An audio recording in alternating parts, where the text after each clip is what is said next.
Bonjour, en fait on représente un groupe de jeunes chrétiens malgaches qui étaient au Brésil en 2014 pendant la Coupe du Monde.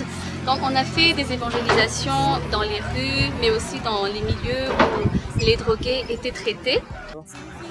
Donc on est vraiment très reconnaissant que les Brésiliens nous ont vraiment chaleureusement accueillis.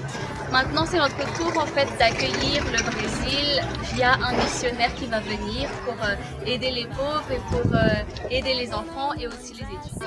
En fait il s'appelle Thiago Quirino et il va arriver en mois de mai et on espère que son séjour va bien se passer. Nous sommes en charge de son déplacement, de son hébergement et aussi de ses repas et de toute autre chose dont il aura besoin pendant son séjour à Madagascar. Donc on espère vraiment être une bénédiction pour les autres pays comme ils ont été une bénédiction pour nous.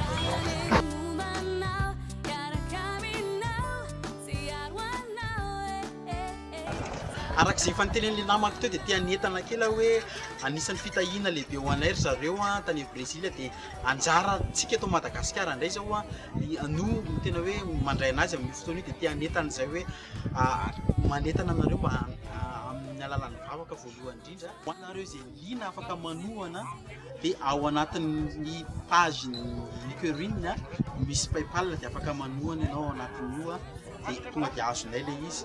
Dia faharoa manarak'izay koa hoe raha misy raha fa afaka manohana koa nareo tsy voatery amin'ny alalan'ny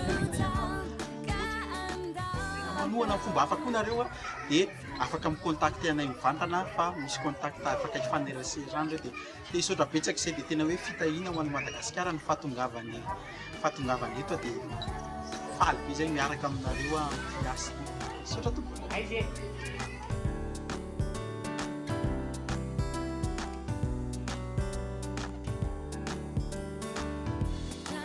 Betsaka.